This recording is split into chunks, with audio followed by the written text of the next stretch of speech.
चलिए चर्चा प्रारंभ करते हैं। सभी लोग हाथ जोड़ लीजिए, मंगलाचरण करेंगे। नमो अरिहंताणं नमो सिद्धाणं नमो आयर्याणं नमो उवाझायाणं नमो लोये सव्यसाहूणम् मंगलम भगवान वीरो मंगलम गौतमो गणी मंगलम कुंद कुंदाद्यो जैन धर्मोस्तु मंगलम सर्वमंगल मांगल्यम सर्वकल्याणकारकम प्रधानम सर्वधर्माणां जैनम जयतु शासनम जैनम जयतु शासनम। जैन श्रावकाचार, जिसमें हम सामान्य श्रावक का क्या आचार होना चाहिए, कैसा व्यवहार होना चाहिए, कैसी उसकी चीजें होनी चाहिए, इसके बारे में विचार कर रहे हैं। उसी के अंतर्गत हम पूजन अर्थात पूजा विधि और उसके फल अर्थात पूजा क्या होती है, उसकी विधि क्या होती है, उसका फल क्या होता है, अर्थात उसके बारे में हम विचार विगत दिनों से कर रहे हैं, जिसमें अनेक अनेक चीजें हमें जानने को मिली। कल की कक्षा में हमने पूजन के 5 अंगों के बारे में जाना था। कोई चाहेगा उन 5 अंगों के बारे में बताना? कोई बता सकता है 5 अंगों के नाम और उनका अर्थ? कि हमने कल 5 अंग देखे थे, पूजन के 5 अंग, पूजा के 5 अंग तो कौन कौन से होते हैं? क्योंकि हम सब लोग रोज पूजन करते हैं, सब लोग इधर उधर देख रहे हैं कि कहाँ मिल जाएगा कहाँ नहीं मिलेगा उत्तर। चलिए, आस्था भी बताना चाहती है, बोलिए आस्था। ये जो पूजन के 5 अंग थे वो थे आवाहन, स्थापना, संगीतीकरण, पूजन और विसर्जन। आवाहन का मतलब आइए आइए, स्थापना का मतलब बैठिए बैठिए, संगीतीकरण का मतलब आइए आइए हमारे हृदय में विराजिए, पूजन का मतलब उनकी सेवा करना आदि, उनके गुणों का स्तवन करना, और विसर्जन विसर्जन मतलब उनको विदाई देना, एक तरीके से विसर्जन। विसर्जन, क्षमा मतलब क्षमा पाठ करना। मोक्ष बिल्कुल सही सुनाया क्या?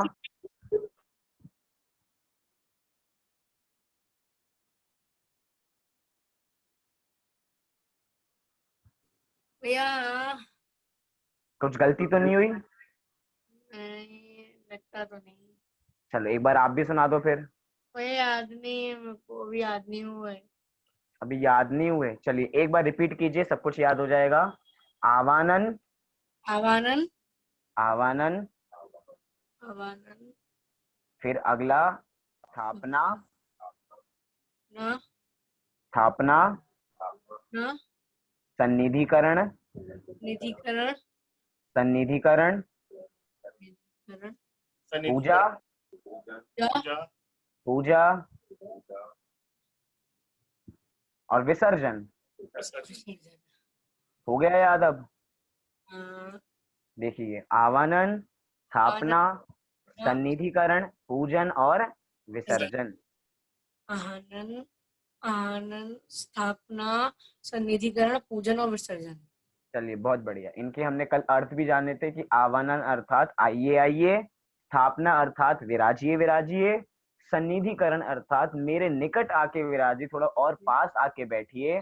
फिर पूजन में हमने भगवान के गुणानुवाद किए थे और हमने समापना में शांति पाठ आदि पढ़े थे और समापना की थी कि अगर हमसे कोई भूल चूक हो गई हो तो क्षमा भाव, ऐसा हमने पूरी पूजन की थी। तो ये पूजन के 5 अंग कल हमने जाने थे। इसी के बीच हमें एक और चीज जाननी थी, पूजन के अष्ट द्रव्य, क्योंकि कल हमने 2 स्लाइड बीच की छोड़ दी थी, कल के लिए रखी थी, मतलब आज के लिए, कि पूजन हम करते हैं तो किन द्रव्यों के माध्यम से करते हैं। तो आपने देखा होगा मंदिर में हम थाल सजाते हैं, या लोग पुराने पुराने समय में अपने घर से ही थाल सजा के लेके जाया करते थे। अष्ट द्रव्यों का थाल। देखिए आपको 8 दिखाई दे रहे होंगे, ऊपर की पंक्ति में 3, नीचे 3 और नीचे 2, तो टोटल 8 द्रव्यों के माध्यम से हम पूजन करते हैं। इसकी चर्चा करने से पहले हम देखें कि हमने पूजन साहित्य में कल बहुत बढ़िया प्रश्न था कि हम पहले की पूजन देखें, थोड़ी प्राचीन कवियों की पूजन देखें, तो उन पूजनों में जो भी आलंबन हुआ करता था उसमें पूजन में लिखा है कि हम केला, मौसमी, फल वगैरह इन पदार्थों को चढ़ाते हैं। लेकिन उधर हमें चढ़ाना नहीं है, क्यों? क्योंकि कल हमने क्या देखा था कि सचित और अचित पदार्थ, कि पूजन में हमेशा अचित पदार्थों का ही प्रयोग करना चाहिए, सचित पदार्थों का नहीं। लेकिन कुछ लोग कह सकते हैं जब पूजन में लिखा है तो हम केला क्यों न चढ़ाएं, जब पूजन में मौसमी के बारे में लिखा है, जब पूजन में आम के बारे में लिखा है, तो जो लिखा है हम तो वही चढ़ाएंगे। लेकिन ये बात बिल्कुल ठीक नहीं, क्योंकि पूजन में तो ऐसी बहुत चीजें लिखी हैं जो हम चढ़ाते नहीं है। जैसे कि पूजन में तो लिखा है कि हम क्षीर सागर का जल लेकर आते हैं। क्या? क्षीर सागर का जल। तो क्षीर सागर तो हम जाते नहीं, यहाँ तक कि कुएं का पानी तो हमें उपलब्ध हो नहीं पाता, हम तो नल के पानी से अभिषेक कर लेते हैं। और वैसे पूजनों में लिखा है कि क्षीर सागर का धोलते हैं। और तो और सबसे बहुमूल्य वस्तु सोना, चांदी, जेवर, ये तो हम चढ़ाते नहीं, लेकिन पूजन में इसके बारे में भी लिखा है। और बात करूं कंचन झारी, मतलब कि सोने की जो झालर होती है, लिखा तो वो भी है, लेकिन हम वो भी नहीं चढ़ाते हैं। मतलब ऐसी बहुत वस्तुएं हैं जिनकी हमने ऑल्टरनेट है। हम बात करें अपने मंदिर जी की, बात करें अपनी प्रतिमा जी की, बात करें, वो प्रतिमा जी भी तो एक पाषाण ही है। उस पाषाण में हमने भगवान की स्थापना कर लिया, वो भी वास्तव में भगवान तो है नहीं, लेकिन स्थापना निक्षेप से हमने उन्हें भगवान बना लिया, मतलब वो भगवान है। और बात करें मंदिर की, वास्तव में तो भगवान जहाँ पे विराजमान होते हैं, जो सम्मोचरण होता है वो देवोपनीत होता है, देवों के द्वारा बनाया जाता है। लेकिन हमारा मंदिर किससे बना है? हमारा मंदिर बना होगा सीमेंट से, चूने से, पत्थर से। मतलब कि हमने इसमें भी ऑल्टरनेट निकाला है, हमने ऐसी चीजों का इस्तेमाल नहीं किया। और बात करें देवलोक, देव भी तो ऐसी ऐसी चीजों का प्रयोग करते हैं, लेकिन भैया उनकी जो चीजें होती हैं वो अहिंसक होती हैं, वो तो कल्प वृक्षों से मांगी होती हैं, उसमें किसी प्रकार की हिंसा नहीं होती। पूजनों में तो ऐसी चीजें लिखी है, रत्न दीप, कि पूजन में हम बहुमूल्य वस्तु चढ़ाते हैं, रत्न दीप। अब बताइए रत्न हम कहाँ से लाएंगे? रत्न हमने देखा नहीं होगा, क्योंकि रत्न दीप जो वस्तु है वो मात्र पूजनों की ही विषय वस्तु है। आज तक किसी ने सच्चा रत्नदीप देखा ही नहीं है। रत्नदीप के समझ में हम देख रहे कोहिनूर, कोहिनूर की कितनी कीमत होगी? कोहिनूर को देखने के लिए भी 2-2 घंटे की लाइन लगती है, उसके बाद एक झलक मिलती है और कहते हैं चलो आगे बढ़ो। इतना महंगी वस्तु चढ़ाते हैं, लेकिन हमारे भाव हैं इसलिए हम ऐसी बात करते हैं। और ये जो 8 द्रव्य हैं ये अपने में बहुमूल्य हैं। वास्तव में बहुमूल्य तो सोना चांदी, लेकिन यहाँ पे सोना चांदी को बहुमूल्य नहीं कहा। क्यों? क्योंकि पहला ही द्रव्य देखिए जल। जल वैसे तो चाहे तो हमें फ्री में भी मिल जाता है, लेकिन जल क्या है? जल ही जीवन। एक बार सोने चांदी के बिना हमारा जीवन चल जाएगा, लेकिन जल के बिना हमारा जीवन नहीं चल सकता। इसीलिए जो जल नाम की वस्तु है वो बहुमूल्य है। इसलिए जितने भी हम पदार्थ देखेंगे ये बहुमूल्य पदार्थों के प्रतीक स्वरूप में हम यहाँ पे भगवान के रूप में भगवान के सामने समर्पित करते हैं। तो कौन कौन से हैं? तो देखिए जल, चंदन, अक्षत, पुष्प, नैवेद्य, दीप, धूप और फल। इसी क्रम में हम पूजन में भी चढ़ाते हैं। पहले जल का छंद आता है, फिर चंदन का आता है, फिर अक्षत, फिर पुष्प, नैवेद्य, दीप, धूप, फल। सबको याद हो जाने चाहिए 8 नाम। हम पूजन करते हैं लेकिन पूछा जाए कि ये, तो हम नाम भूल जाते हैं। जल, चंदन, अक्षत, पुष्प, नैवेद्य, दीप, धूप और फल। तो आपको जल तो समझ में आ गया, चंदन आ गया, अक्षत होते हैं सफेद, पुष्प अर्थात चावल। अब देखिए होते तो ये चावल चावल हैं, लेकिन है अक्षत, लेकिन हमारे पास सामग्री जो बहुमूल्य सामग्री है हमने उसको यहाँ पे प्रयोग किया है। ऐसे ही पुष्प हैं, वो पीले चावल हो गए। हम कोई पुष्प तोड़ के तो लाते नहीं है, लेकिन कुछ लोग परंपराओं में इस चीज का भी प्रयोग करते हैं। लेकिन हमें देखना चाहिए कि बार बार हम ग्रंथों को पढ़ें, ग्रंथों में बार बार रत्न शास्त्राचार्य देखें, उनकी टीका जो सदा सुखदास जी ने लिखी है बहुत बड़ी, हमने पिछले साल पढ़ी थी। तो उसके अंदर उसमें पूरा स्वरूप बताया था कि कैसे क्या किया जाता है, कि यहाँ पे जहाँ पे अधिक हिंसा हो वो कार्य नहीं किए जाते हैं। फूल को तोड़ने में कितनी हिंसा है, फूल खुद एक जीव है, उसमें कितने सारे जीव पनपेंगे तो कितनी हिंसा होने वाली है। इसलिए हम इन सब का प्रयोग नहीं करते। तो पुष्प क्या हो गया? हमारे पीले चावल हो गए। नैवेद्य जो चटक होती हैं हम उनका प्रयोग करते हैं। और ये जो दीप है वही दीप क्या हो गया, उसको हमने पीला रंग दिया था, केसर से उसको रंग दिया तो वो पीली हो गई।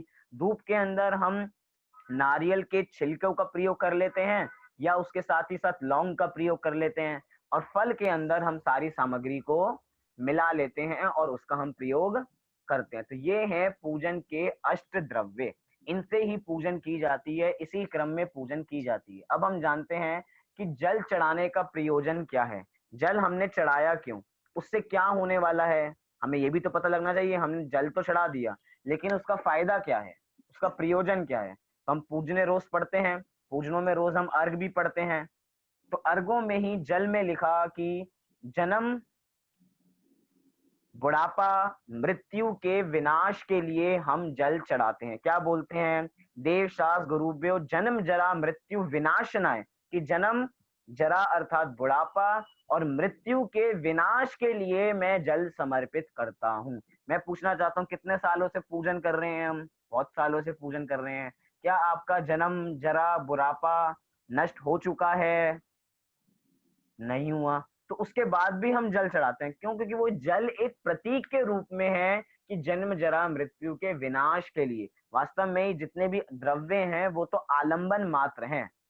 कैसे हैं, बस आलंबन मात्र है, पूजन करने में सहायक हैं। वास्तव में तो भावों में हम चाहते हैं कि हम जल अपना जन्म, बुढ़ापा और मृत्यु सबको नाश कर दें, कि अब हमारा जन्म ना हो। क्योंकि हमने छेडाला में पढ़ा है कि जन्म के भी दुख कितने होते हैं, 9 महीने तक वो जो दुख होता है वो जीव को ही पता है कि उसको कितना दुख होता है। फिर मृत्यु का, फिर बुढ़ापे का, इन सब का दुख जीव ही जानता है जो उसको भोगता है। तो इसलिए हम इन सबको, इनको नष्ट करना चाहते हैं, इसलिए जल को चढ़ाते हैं। ऐसा नहीं है कि जल को चढ़ाएंगे तो सब कुछ नष्ट हो जाएगा, जल तो बहुत टाइम से चढ़ा रहे हैं लेकिन नष्ट नहीं हुआ। लेकिन भावों में ऐसा है कि जन्म जरा मृत्यु विनाशनाय जलम निर्विपामिति स्वाहा, ऐसा। फिर चंदन क्यों चढ़ाया हमने, चंदन में कहा भव के ताप को नाश करने के लिए, भव के ताप को अर्थात संसार ताप विनाशनाय चंदनम निर्विपामिति स्वाहा, की संसार ताप विनाशनाय, कि संसार में जो हमें तपन लग रही है, वास्तव में तो संसार में तपन लगनी तो चाहिए। हम पूजने में तो बहुत बोलते थे संसार ताप विनाशनाय, कि संसार का ताप हमें मिटाना चाहते। किसी का म्यूट खुला हुआ है, म्यूट कर लीजिए। संसार का ताप मिटाने के लिए हम चंदन का प्रयोग तो करते हैं, बोलते भी हैं, पूजनों में ऐसे ऐसे उत्कृष्ट भाव भी बोलते हैं। लेकिन एक बार विचारें, क्या हमें संसार अच्छा लगता है, बुरा लगता है। भावों में तो लगता है कि अच्छा, लेकिन शब्दों में निकलता है संसार ताप विनाशना है। तो मतलब जब तक हमारे भाव ही ऐसे नहीं होंगे तो भव के ताप का नाश होने वाला नहीं है। मतलब कि पहले दुख दुख लगना तो चाहिए, हमें दुख दुख लगेगा नहीं तो दुख को मिटाने का उपाय कैसे करेंगे। पंडित टोडरमल जी के शब्द हैं, दुख दुख भाषित ना हो तो दुख को मिटाने का उपाय रोगी क्यों करे। ऐसे ही संसार में दुख लगे नहीं तो संसार को मिटाने का उपाय क्यों करें।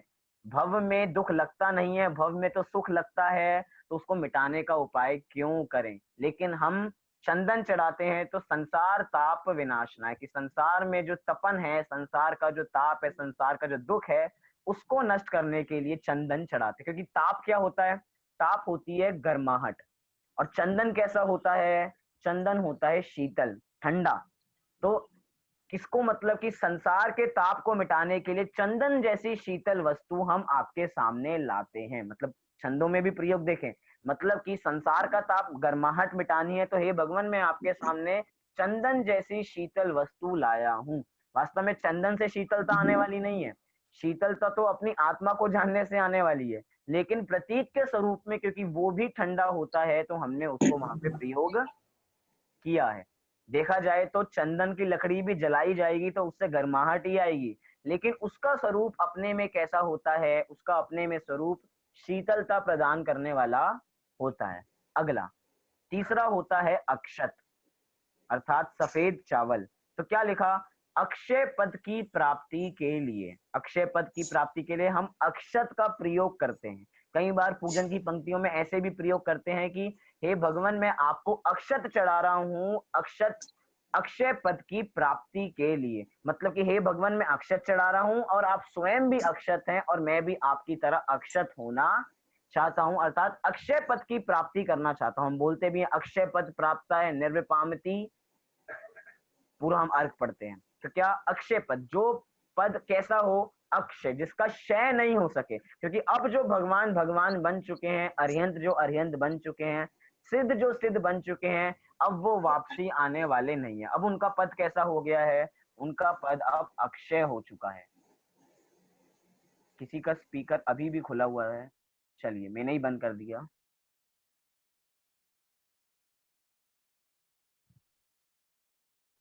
हाँ जी, अभी मैंने बंद कर दिया।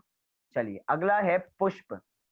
पुष्प में क्या है, पुष्प अर्थात पीले चावल, आपको दिखाई भी दे रहे होंगे। क्या लिखा, काम अर्थात विषयों की इच्छा, मतलब एक तो होती है काम वासना, लेकिन यहाँ पे काम के अंदर सारी चीजें आ गई, विषयों की इच्छा अर्थात पांच इंद्रियों की सारी इच्छाएं जो होती हैं, स्पर्शन इंद्रिय, रसना इंद्रिय, घ्राण इंद्रिय, रसना और चक्षु इंद्रिय और कर्ण इंद्रिय, पांचों इंद्रियों की जो इच्छाएं होती हैं उसको यहाँ पे काम के रूप में कहा जा रहा है।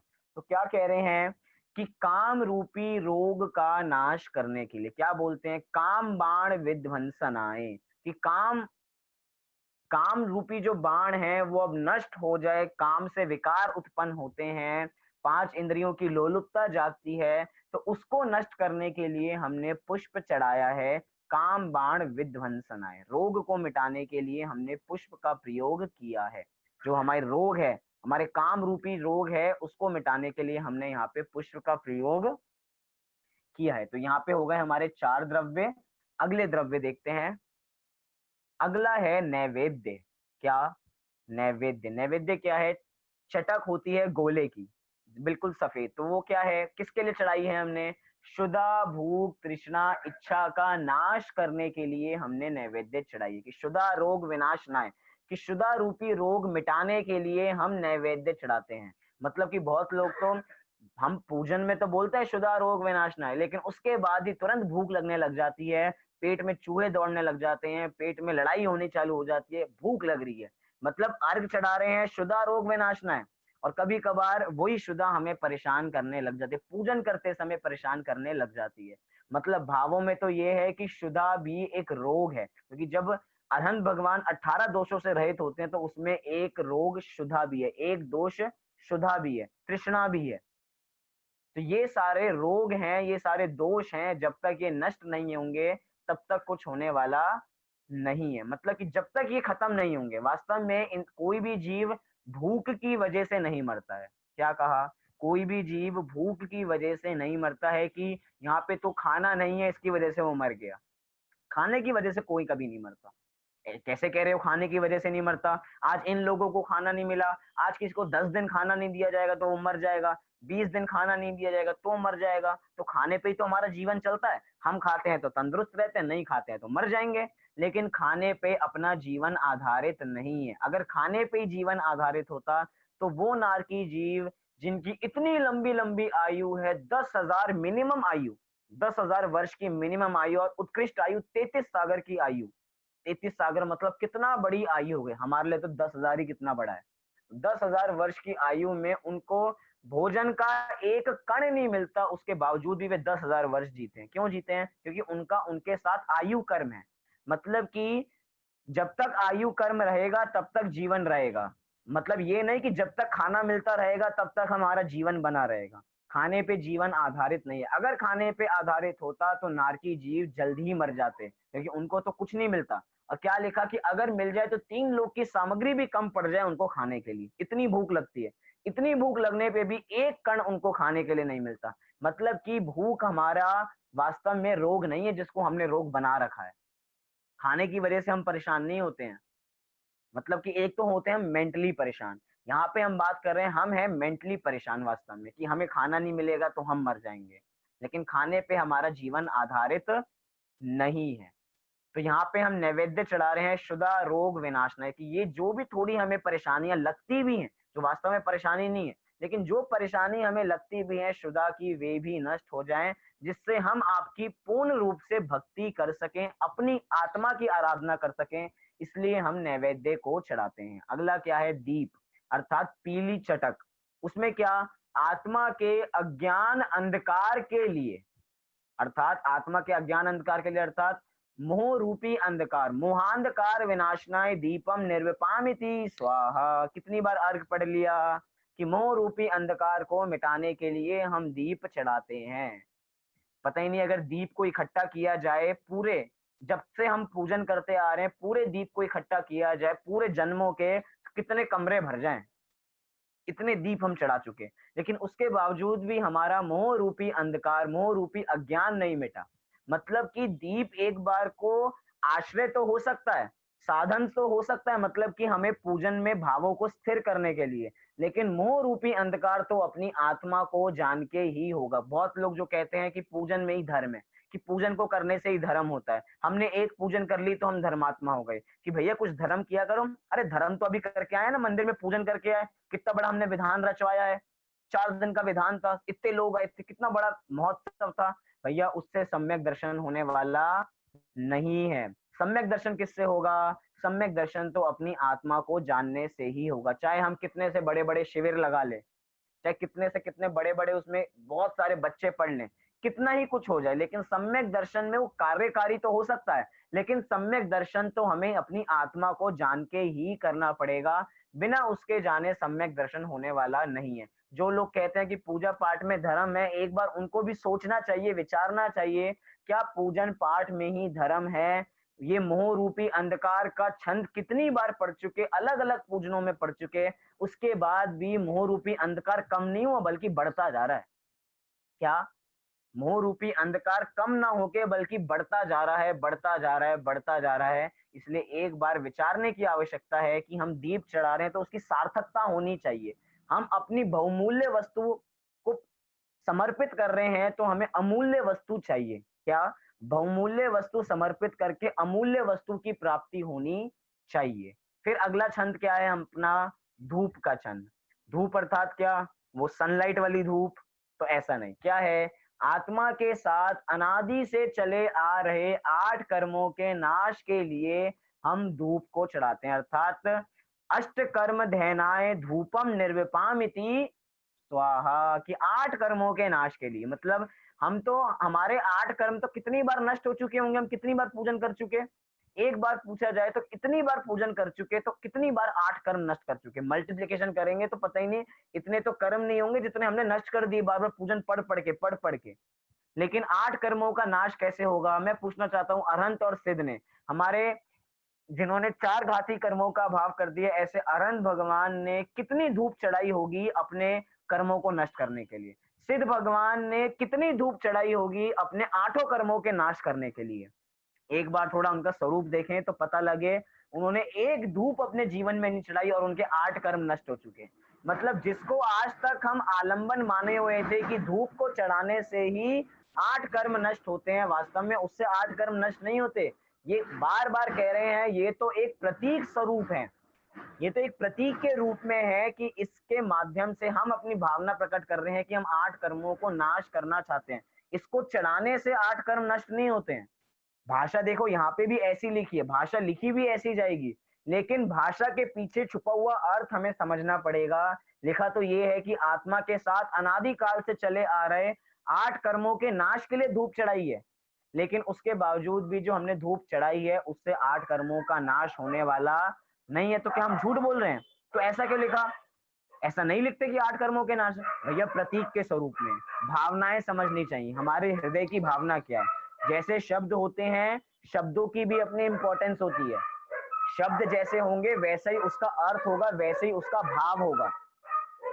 तो इसीलिए आत्मा के साथ जो 8 कर्म हमारे साथ अनादि काल से बंधे हुए हैं, उनके नाश के लिए हम धूप को चढ़ाते हैं। अगला क्या है? अगला है फल। फल अर्थात 8 द्रव्य जब एक साथ हम थाली में मिला देते हैं। बहुत लोग जैसे ही पूजन समाप्त होने लग जाती है, उनकी पूजन वूजन पे ध्यान नहीं होता, उनको तो थाली की सामग्री जल्दी से जल्दी खत्म करके एक थाली से दूसरी थाली में ट्रांसफर करनी है। उनका सारा ध्यान कहाँ होता है? जो चल रहा है चलने दो, हमें तो थोड़ा सा जल मिलाना है, थोड़ा सा चंदन मिलाना है, उस सामग्री को बढ़िया सा बनाना है और फिर उसको चढ़ाना है। क्योंकि क्या है, हमने सामग्री चढ़ाने में ही सब कुछ समझ रखा है कि थाली में एक कण नहीं बचना चाहिए, एक थाली से दूसरी थाली में जाना चाहिए। तो फल हमने इकट्ठा कर लिया। क्या है फल का मतलब? सर्वोत्तम फल मुक्ति की प्राप्ति के लिए हम फल को चढ़ाते हैं और फल के अर्घ क्या पढ़ते हैं, मोक्ष फल प्राप्त आए। कौन कौन मोक्ष जाना चाहता है, एक बार हाथ उठाए। कौन कौन मोक्ष जाना चाहता है? सब लोग मोक्ष जाना चाहते हैं। मोक्ष तो सब ऐसे जाना चाहते हैं जैसे कि अभी हमें सबको मिल ही रहा हो। सबने हाथ उठा दिया होगा, क्योंकि मुझे सब लोग दिख नहीं रहे हैं कि जब जब पीपीटी ऑन होती है मुझे बस पीपीटी दिखाई दे पाती है और कुछ दिखाई नहीं देता। तो मैं वीडियो ऑन नहीं है बहुत लोगों की। चलिए ठीक है, जो भी हो, जिसका जैसा भी हो, जिसके जैसे भाव, तो जो भी हो, अपने भावों में मैं तो ये तो विचार ही रहूंगा कि सब लोग मोक्ष जाना चाहते हैं, मोक्ष के इच्छुक हैं, तभी हम मुमुक्षु हैं। जल्दी से जल्दी मोक्ष पहुंच जाए, क्योंकि हमने सुन रखा है कि मोक्ष में बहुत सुख है, अतीन्द्रिय सुख मिलता है, तो हमें मोक्ष जाना चाहिए। तो कितनी बार हमने फल चढ़ाया, मोक्ष फल प्राप्त है, कि मोक्ष रूपी फल की प्राप्ति एक बार हमें हो जाए, इसके लिए हम फल चढ़ाते हैं। लेकिन कितना हमें मोक्ष प्राप्त हो गया, इतनी बार फल चढ़ा चुके हैं, उसके बावजूद भी हमें मोक्ष प्राप्त नहीं हुआ। मतलब क्या हुआ कि फल को चढ़ाने से मोक्ष प्राप्त नहीं होता है। क्यों? फिर लिखा क्यों है यहाँ पे? भैया भाव है हमारे, प्रतीक स्वरूप में हमने फल चढ़ाया है, क्योंकि ये पूजन क्या है, पूजन शुभ भाव है। शुभ भावों से कर्मों का बंधन ही होता है, कर्मों का अभाव नहीं होता है। तो यहाँ पे प्रतीक स्वरूप में हम चढ़ा रहे हैं। लेकिन एक बार विचारें, मैं तो कह रहा हूं हम अर्गों में ही इतना उलझ के रह जाते हैं, छंदों के भाव भूल जाते हैं कि छंदों में लिखा क्या है। अभी पूजनों पढ़ने का समय नहीं है, लेकिन एक एक पूजन के एक एक छंद से अगर फल का अर्थ निकाला जाए कि वास्तव में फल है क्या। अभी हम देखेंगे आगे की पूजन कितनी अलग अलग प्रकार की भी होती हैं। पुराने प्राचीन साहित्य में पूजन कैसी होती है, अभी पूजन कैसे चलती है और आगे पूजन कैसी होती है। 3 प्रकार की अलग अलग पूजन देखेंगे। मतलब कि हम एक बार फल के छंद को अच्छी तरह पढ़ लें तो हमें सारा अर्थ पता लग जाएगा। लेकिन हमने क्या समझ रखा है, फल चढ़ाने में ही सब कुछ है। फल, कई बार तो कुछ लोगों का ध्यान भटक जाता है ना, कि धूप का छंद अभी पूरा हुआ, फल उनको ध्यान नहीं रहा और उन्होंने गलती से अर्घ चढ़ा दिया। तो सामने वाला कहता है भैया फल का अर्घ चल रहा है, फल चढ़ाओ। गलत तुमने अर्घ चढ़ा दिया, फिर वो व्यक्ति फल को चढ़ा देता है। मतलब कि हमने समझ लिया कि फल के छंद में फल चढ़ाओ, वो तो बहुत बढ़िया बात है कि जो जिसका छंद है उसमें उसको ही चढ़ाना चाहिए। लेकिन अगर नहीं चढ़ा पाए तो कुछ अनर्थ हो गया, ऐसा कुछ भी नहीं है। क्योंकि वो द्रव्य क्या है, वो तो द्रव्य मात्र आलंबन मात्र है। ये 8 द्रव्य क्यों है, क्योंकि हम 8 अर्घ होते हैं, 8 अर्घ हैं, तो 8 अलग अलग द्रव्य हैं कि एक द्रव्य चढ़ाते हैं। हमारी अटेंशन बनी रहनी चाहिए कि पे अटेंशन, कि जैसे चढ़ा रहे हैं हमारा उपयोग इधर उधर भागना नहीं चाहिए। इसलिए ये इन 8 द्रव्यों को रखा है, प्रतीक के स्वरूप में रखा है, और इनसे ज्यादा कुछ प्रयोग नहीं है। अगर किसी के भावों की स्थिरता इतनी होती है तो वो तो बिना अर्घ के पूजन भी कर सकता है। लेकिन आजकल के जीवों की उपयोग की स्थिरता इतनी नहीं है, इसलिए हम 8 द्रव्यों के प्रयोग करके ही पूजन करते हैं। अगला क्या है, अर्घ। अगला अर्घ। अर्घ में वास्तव में हम 8 सारे द्रव्य मिला देते हैं। फल तो एक अपना अलग होता है, जो पहले बता दिया, फल के अंदर सारे द्रव्य नहीं मिलते, अर्घ के अंदर सारे द्रव्य मिल जाते हैं। तो क्या हुआ, अर्घ में, अर्घ का मतलब क्या होता है, 2 शब्द हम पढ़ते हैं। देखिए आपको भी इसका पता होना चाहिए, हम रोज पूजन पढ़ते हैं, लेकिन हो सकता है हमें इसका अर्थ ना पता हो। क्या पढ़ते हैं कि अनर्घ्य पद प्राप्त है, अर्घ्यम निर्विपामिति स्वाहा। 2 शब्द यहाँ पे बोले, अनर्घ्य और अर्घ्य। अर्घ और अनर्घ्य, इन दोनों में अंतर क्या होता है, कि क्या लिखा, अनर्घ्य पद प्राप्त है, कि अनर्घ्य पद की प्राप्ति के लिए मैं इस अर्घ को चढ़ाता हूं, अर्थात सारे द्रव्यों को मिला के मैं चढ़ा रहा हूं। क्यों चढ़ा रहा हूं, तो अनर्घ्य पद प्राप्ति के लिए मैं चढ़ाता हूं। तो अनर्घ्य का मतलब होता क्या है वास्तव में, अर्घ का मतलब होता है बहुमूल्य। क्या, अर्घ का मतलब होता है बहुमूल्य, और अनर्घ्य का मतलब होता है अमूल्य। अर्थात मैं इस बहुमूल्य अर्घ को चढ़ा के अमूल्य पद की प्राप्ति चाहता हूं। वास्तव में देखें तो चाहते तो हम अमूल्य पद हैं, और चढ़ा क्या रहे हैं, बहुमूल्य वस्तु चढ़ा रहे हैं। वो बहुमूल्य वस्तु कितनी ही बहुमूल्य हो, लेकिन वो अमूल्य वस्तु के सामने कुछ नहीं रहती। क्योंकि जिस वस्तु का कोई मूल्य ही नहीं है, जिसको आका ही नहीं जा सकता है, उसके सामने बहुमूल्य वस्तु भी कुछ नहीं है। इसीलिए जो अर्घ हम चढ़ा रहे हैं वो तो भगवान बहुत कम है, क्योंकि जिस पद की प्राप्ति हम करना चाहते हैं उसके सामने वो अर्घ कुछ मतलब का नहीं है, बहुत छोटी वस्तु है, छोटी सी भेंट समझिए, हमारे भावों की भेंट समझिए। क्योंकि भगवान तो कुछ भेंट चाहते नहीं है, उनको कोई गिफ्ट नहीं चाहिए, कि आप उनको अर्घ चढ़ाओगे तो वे अपने पास रख लेंगे। वो तो हमारे भावों रूपी भेंट है, हम भावों में उनको भेंट करते हैं कि हे भगवान, हम अनर्घ पद चाहते हैं, इसलिए हम अर्घ चढ़ाते हैं। वास्तव में इन 8 द्रव्यों का हम वास्तविक स्वरूप समझें, इनका कारण क्या है हमें पता लगे, तो हमें इन सब की नॉलेज हो कि हम पूजन क्यों कर रहे हैं, इनका फायदा क्या है, प्रयोजन क्या है, तो हमें थोड़ा इसमें आनंद आए, क्या पता लगे कि वास्तव में क्या चीजें चलती हैं। अभी मैं आपके सामने एक बहुत बढ़िया बात करने जा रहा हूं कि पूजन भी अलग अलग प्रकार की होती हैं। अभी विषय तो हमारा बहुत बचा हुआ है, क्योंकि पूजन का भी एक अलग पूरा विस्तार आगे जाता है, लेकिन अपने पास ऐसी कोई जल्दी जल्दी जल्दी करने का अपने पास ऐसा कुछ नहीं है। हम आराम से भी करेंगे तो भी अपना विषय पूरा हो जाएगा। हमारे हिंदी साहित्य में अभी तक जितनी भी पूजने हुई हैं, मतलब कि हम प्राचीन पूजने देखें, अभी थोड़े समय पहले की पूजन देखें और अभी की पूजन देखें, तो तीनों की पूजन में बहुत अंतर मिलता है हमें। हाँ जी, पंकज जी, आप कुछ बोलना चाहते हैं? हाँ, इसमें एक धूप के बारे में, अब धूप में भी दोष है ऐसा माना जाता है। कैसे? जैसे इसके धुएं से मच्छर वगैरह, कुछ जगह तो मंदिर जी में इसको नहीं चढ़ाते हैं लेकिन जलाते नहीं है। हम हमारे मंदिर जी में धूप के रूप में क्या इस्तेमाल होता है? लौंग। लौंग हम तो हाँ, उस चीज का इस्तेमाल ही नहीं करते। जैसे कि एक पर्व आता है धूप हाँ, दशमी, उसके अंदर हाँ, मंदिरों में धूप जलाई जाती है और पूरे मंदिर में धुआं धुआं हो जाता है, और उसको ही जलाने में सब 10 लक्षण पर्व में हम जितने मंदिर में गए, 10 लक्षण पर्वों में हर जगह धूप दशमी बहुत धूमधाम से मनाई जाती है, सब जगह धूप जलाई जाती है। लेकिन हमने तो पहले ही कह दिया, जलाने में एक इंद्रिय जीव का दोष लगता है, एक इंद्रिय जीव को मारने की हत्या का दोष लगता है।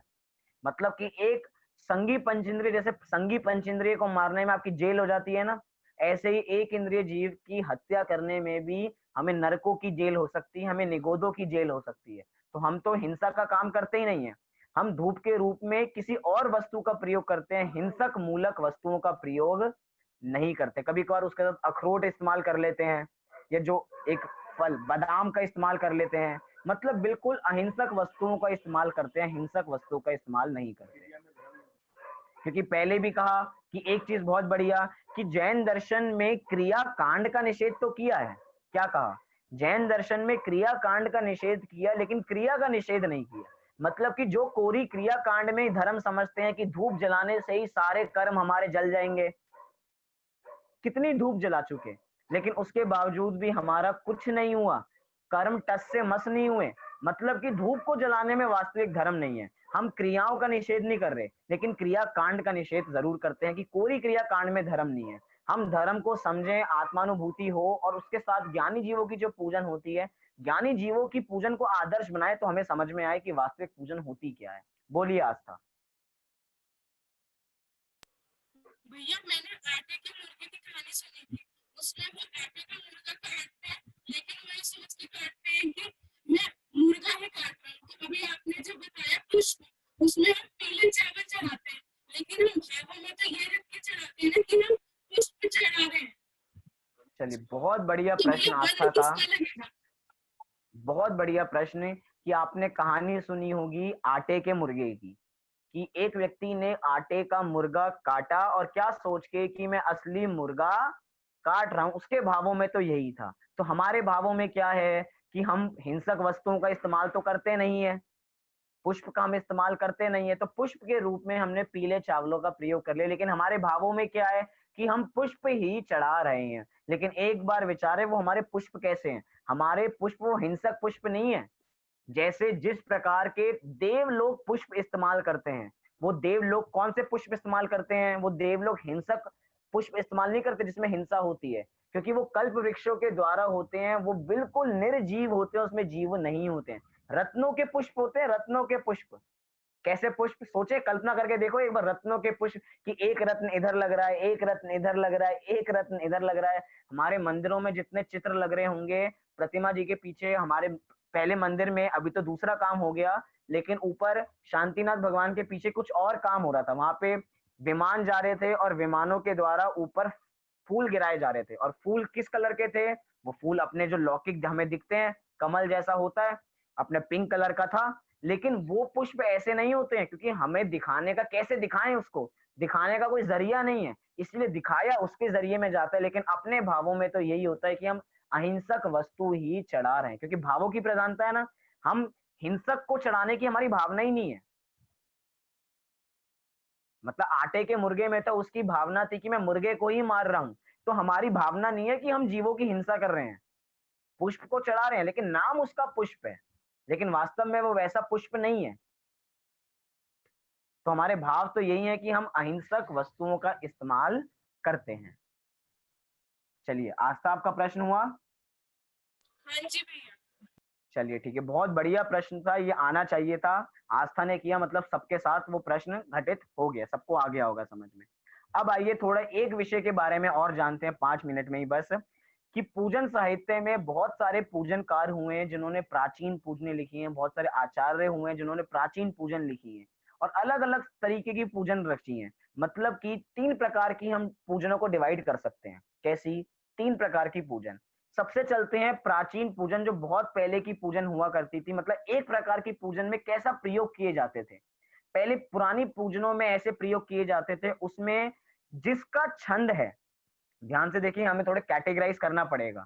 जिसका छंद है उस छंद में उसकी ही महिमा गाई जाती थी। जैसे कि हम अक्षत चढ़ा रहे हैं, या चाहे हम पुष्प चढ़ा रहे हैं, या चंदन चढ़ा रहे हैं, तो उस छंद में मात्र चंदन की ही गुणगान किए जाते थे। जैसे कि हम बहुत बहुमूल्य फल चढ़ा रहे हैं, अर्घ चढ़ा रहे हैं, तो उसमें बस अर्घ अर्घ की महिमा है, उसमें भगवान के गुणानुवाद नहीं है। हम भगवान के गुणानुवाद करने के लिए पूजन तो करते हैं, लेकिन कुछ पूजने हमारे पास ऐसी भी हैं जिन पूजनों में मात्र जिसको हम चढ़ा रहे हैं उसकी महिमा है, वहां पे भगवान के गुणानुवाद 1% भी नहीं है। मात्र जैसे कि हम मौसमी चढ़ा रहे हैं, हम केला चढ़ा रहे हैं, हम संतरा चढ़ा रहे हैं, इसकी महिमा करके उन्होंने छंद पूरा कर दिया, और उसके बाद लिख दिया कि हम इस अर्घ को चढ़ाते हैं। कुछ पूजने हमें ऐसी मिलेंगी। कुछ दूसरे प्रकार की पूजने हमें ऐसी मिलेंगी जिन पूजनों में ऐसे प्रयोग किए जाते हैं जिसमें अक्षत का, जैसे अक्षत का छंद है कि हे भगवान, मैं बहुमूल्य अक्षत आपके सामने चढ़ा रहा हूं अक्षय पद की प्राप्ति के लिए, क्योंकि आप भी अपने में अक्षत ही हैं। अर्थात जिसकी हमने बात की उसकी स्थापना हमने भगवान में कर दी। जैसे कि धूप किसका प्रतीक है? 8 कर्मों के नाश का। तो हे भगवान, मैं धूप चढ़ा रहा हूं, क्यों? क्योंकि आपने 8 कर्मों का नाश कर दिया और मुझे भी 8 कर्मों का नाश करना है। अर्थात धूप का जो काम है उसी का काम उन्होंने भगवान में स्थापित करके पूजनों के छंद लिख दिए। पूजनों में कैटेगराइज कर पा रहे हैं? पहली की पूजन में क्या था? पहली प्रकार की पूजन में मात्र फल फल की चर्चा, भगवान का गुणानुवाद नहीं है। दूसरे में भगवान का गुणानुवाद आया तो, लेकिन अर्घ के सहित आया। और तीसरी प्रकार की पूजन जो आज की पूजने हैं, आध्यात्मिक पूजने आज लिखी जा रही हैं, वो कैसी पूजने हैं? उन पूजनों में इन सारे अर्घों को, जितनी भी हम सामग्री चढ़ाते हैं, उस सब को बहुमूल्य नहीं बताया जाता, उस सबको तुच्छ बताया जाता है कि ये सब सामग्री कैसी है, बिल्कुल तुच्छ तुच्छ सामग्री है, कुछ कार्यकारी नहीं है। वास्तव में तो हम अपना कल्याण करेंगे तो ही अपना कल्याण होने वाला है। अर्थात भगवान के गुणानुवाद सहित अपने गुणानुवाद करते हैं और बाद में अर्घ चढ़ा देते हैं। थोड़े से उदाहरण आपको बताता हूं। एक प्रकार, जो पहली प्रकार की भोजन थी जिसमें मात्र अर्घ की चर्चा की जाती थी, उसकी तो हमने देख ली कि जिसमें संतरा, मौसमी आदि खाया जाता है। दूसरी प्रकार की कौन सी हो गई? दूसरी प्रकार की हुई जिसके अंदर गुणगान के सहित अर्घ को उनमें लगाया जाता है, भगवान में लगाया जाता है। जैसे कि सच, आपने पूजन सुनी होंगी देव सात गुरु की पूजन, उसमें कैसी पंक्तियों का प्रयोग किया? सचमुच तुम अक्षत हो प्रभुवर, तुम ही अखंड अविनाशी हो। प्रभुवर तुम जल से शीतल हो, जल से निर्मल अविकारी हो। मतलब क्या है? इधर भगवान का गुणानुवाद भी हो रहा है और जल का स्वरूप भी बताया जा रहा है। जल कैसा है? जल शीतल है, और हे भगवान, आप जल से भी ज्यादा शीतल हो। हे भगवान, आप सच में अक्षत हो और मैं अक्षत ही आपके सामने समर्पित करता हूं। मतलब गुणानुवाद भी हो रहा है, भगवान अक्षत स्वरूप भी हैं और हम अक्षत भी समर्पित कर रहे हैं।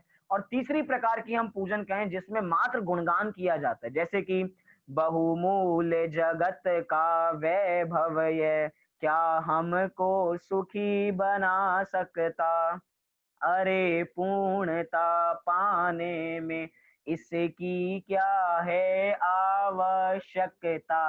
मतलब अभी तक जिन अर्घों को हम समर्पित करके कह रहे थे कि हम ऐसी पद की प्राप्ति करना चाहते हैं, हम दीप को चढ़ा के अष्ट कर्मों को नाश करना चाहते हैं, और यहाँ पे क्या कह दिया, बहुमूल्य जगत का वैभव ये क्या हमको सुखी बना सकता? मतलब क्या मैं दीप को चढ़ा के मैं सुखी हो जाऊंगा? नहीं। अरे पूर्णता पाने में क्या इसकी है आवश्यकता? अर्थात कोई आवश्यकता नहीं है कि मैं स्वयं पूर्ण हूं अपने में, प्रभु है अनर्घ मेरी माया, बहुमूल्य द्रव्य मैं अर्घ लिए अर्पण के हेतु चलाया। मतलब अलग अलग प्रकार की पूजन है जिसमें मात्र भगवान के गुणानुवाद मिलते हैं और बाद में अर्घ लिख दिया जाता है कि हम अब इस अर्घ को चढ़ाते हैं। जहां पे अर्घ को कुछ समझा नहीं गया, क्योंकि अर्घ भी क्या है, तुच्छ वस्तु ही है। जिसको हमने बहुमूल्य समझ रखा है वास्तव में उसका कोई मूल्य नहीं है। क्यों? क्योंकि अनर्घ्य पद की प्राप्ति के लिए वो अर्घ जो हमें बहुमूल्य लग रहा है उसका कोई मूल्य नहीं रह जाता, इसलिए ये सारी सामग्री भी बेकार हो जाती है। कहीं कहीं अर्घ ऐसे होते हैं जिन अर्घों में 8 ही अर्घों का इस्तेमाल आ जाता है, जैसे कि जल पिया और चंदन चर्चा, मालाएं सुरभित सुमनों की, पहली तंदुल से ये व्यंजन, दीपावलियों की रत्नों की।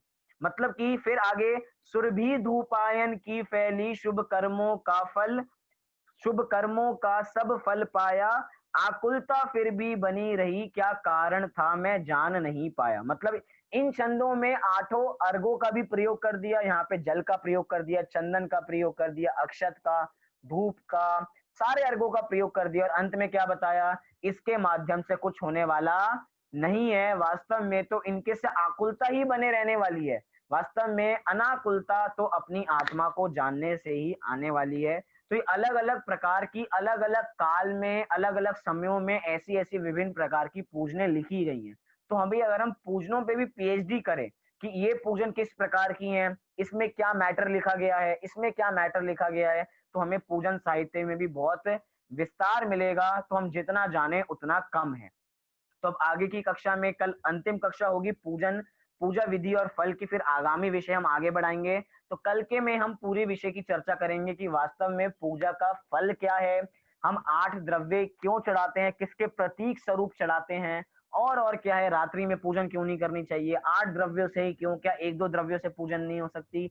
इन सब प्रश्नों के माध्यम से कल हम चर्चा करेंगे। तो अभी की बात को हम पूरी करते हैं। अभी आपको कोई प्रश्न हो तो आप पूछ सकते हैं। हाँ जी।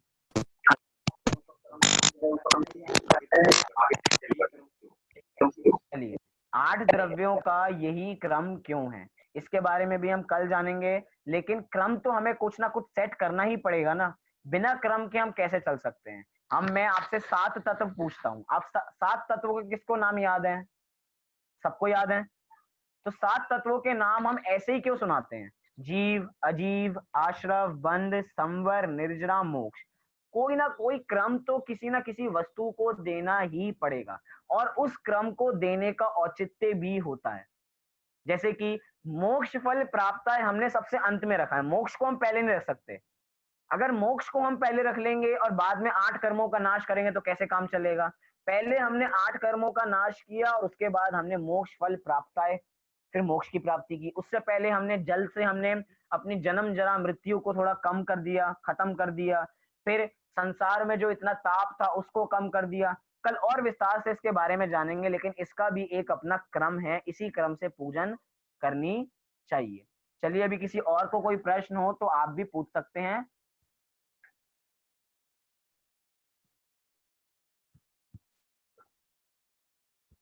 चलिए, अभी किसी को कोई प्रश्न नहीं है, किसी को कोई प्रश्न हो तो हम कल भी पूछ सकते हैं। अभी की बात को हम यहीं पे पूरी करते हैं। सभी अपने ही स्थान से 9 बार नमोकार मंत्र का पाठ करेंगे।